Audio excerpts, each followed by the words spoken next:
apostoluak, San Pablo apostoluak Filipoaren egindako gutunetik. Senideo, gu zeruko hiritar gara, eta handik itxaron dugu salbatzailea, Jesukristo jauna. Har, antzaldatuko du gure gorputz ez ere zau, bere gorputz aintzatsuaren irudiko eginez. Gauza guztiak bere mende jartzeko duen ahalmenari esker. Jauna izana.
Jesukristoen ebangelioan San Lukasen liburutik. Eguerdialdea zen, eta egin zuen gurbira osoan 3 arte. Eguzkia ezkutatu zen, eta santutegiko oihana erdi-zerdi urratu zen. Jesusek begirada handiz esan zuen, aita, zure eskuetan uzten dut nire espiritua. Eta hau esanik, azken arnasa eman zuen. Orduan, zaharren kontseiluko kide bat etorri zen, Jose zeritzana, gizon on eta zintzoa. Pilato gana aurkeztu eta Jesusen gorpua eskatu zion. Jesus, gurutzetik eraitxirik, izara batean bildu eta arkaitzean zulaturiko eta lehen inore hortzi gabeko hilobiarik egin zuen. Jaunak esanak.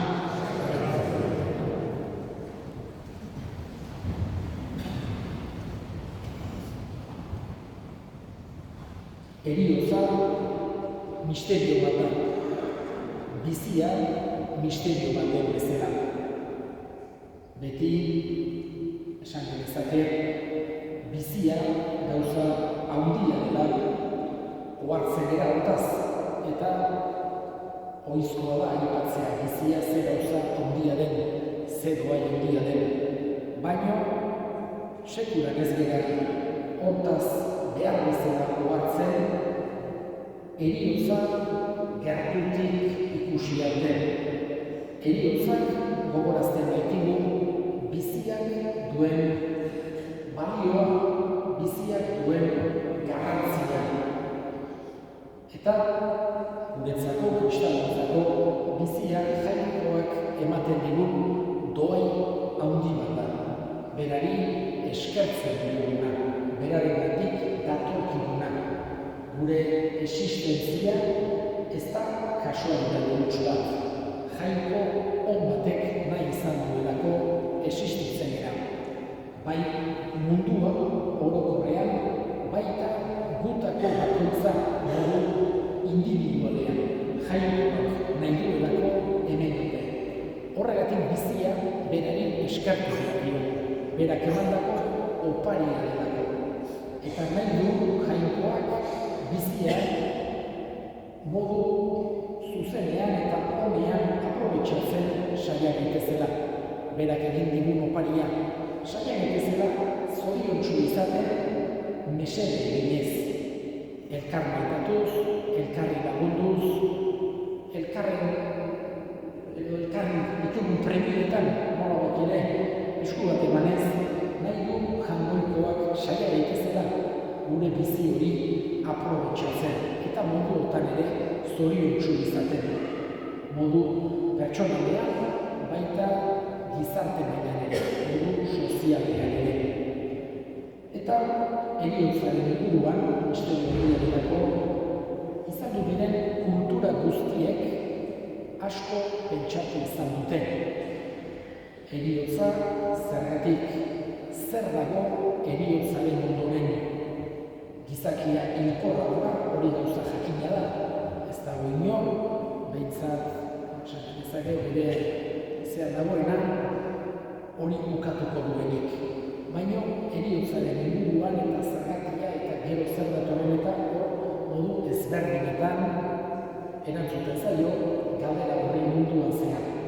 Baina kuriosoa da, kultura oso ezberdinetan, erlijio ezberdinetan, beren artean inongo harremanik izan ez duten herrialdetan, denetan edo ia denetan konsideratzen da heriotzaren ondorengo bizia. Badagoela bestelako bizi modu bat heriotzaren ondoren ere. Hoi ikus dezakegu munduko edozein bazterretara joaten gerala ere. Eta beren artean inongo loturarik, inongo harremanik izan ez duten kulturetan, aspaldiko kulturak, eta denetan kontutan ikutzen da errealitatea. Guri, kristauoi, Jesusek gainera hitz egiten dugu, betireko bizi hortaz, nola bateko itxaropena, konfiantza sentiarazi nahi ez.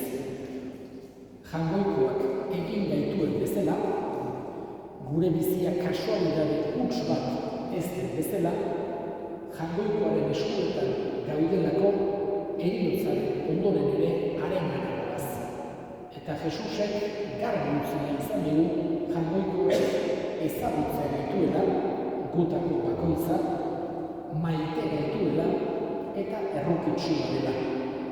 Horregatik, berak egindako esandako parabolen artean ezagunenetako bat eta hobekien segurezko errealitateen hobekien adieraztenetako bat dugu hartzai onaren parabola. Hartzai onak bere ardiak ezagutzen ditu, bereizten ditu, zaintzen ditu, maite ditu, labre honetara eramaten ditu. Eta horixe da, hain zuzen ere, Jesusek nahi duena guk senti dezagula gure bizitza osoan, baina oso bereziki heriotzako garaian. Heriotza beti gogorra baita. Eta hori, pena hori, tristura hori, ez zaigu kenduko akaso, baina nahi du Jesusek naiz eta pena hori sentitu gauza humanoa baita, separazioa delako, eta normala da, pena sentitzea, tristura eukitzea, guiben egotea, heriotzaren aurrean, baina nahi du Jesusek sekulan ez dezagula itxaropenik galdu. Pentsa dezagula jangoikoa hor degula. Gu ere, areagoaz, gure helburua ez baitago mundu honetan, bestean baizik. Gaurkoan, Manuel despeditzera hemen elkartu gara. Manuel, azken guztiatan, gogor egin du buruka, bizitzeko, biziari eutsiz, aurrari eginez, gaitzari, bere paratzean, bere zean eta azkeneko zehonetan eutsi dio. Orain berri arte, ikusten du, kaletik, askotan ikotxea pasatu eta saludatu eta askotan Manuel. Gaurkoan hemen despeditzen ari gara. Leitzako parrokian eskatuz jangoikoari bere alde.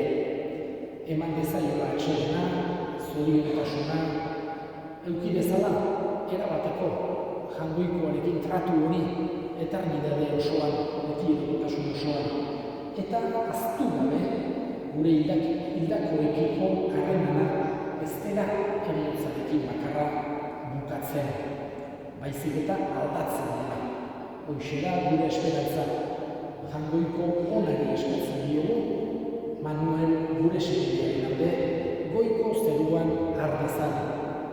Eta berak handik gure alde egiten segidezan ere.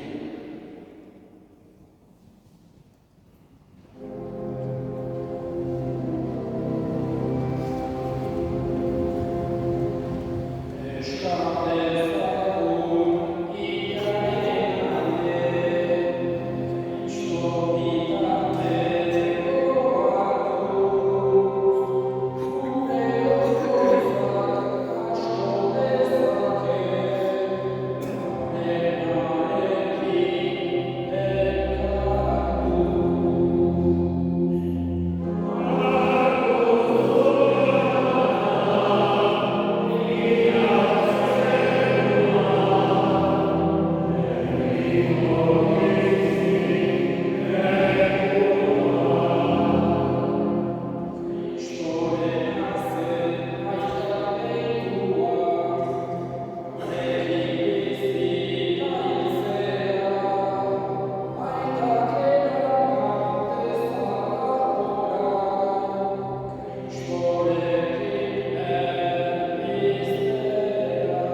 Gogoan izan jauna, mundu guztian zabaldu dagoen gisa, eramazu maitasun sola, Francisco ikaslearekin, Florentzio Guztiarekin, eta ez izan duztekin batean. Gogoan izan jauna, bizikoitzak berean jarri universitatean, Manuel Adreilako guztiak, baritzatzen zote urtegiren jarri. Errut izakizkeko arren, guztiarekiko bizitzen eritxe ezagun, Ubekoaren amanean haren senar, Jose Santuekin, apostolo Santuekin, Santuekin, eta gizarte guztietan zuten izan dut Santuekin. Haiekin batean presta itzaren, Jesucristo, zure semearen bitartez. Horren bitartez, horrekin eta horretan, zure joanetan, amilua guztiorri, Espiritu Santuarekin batera, ospetaren zaguztia, izanetan izaki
Amen.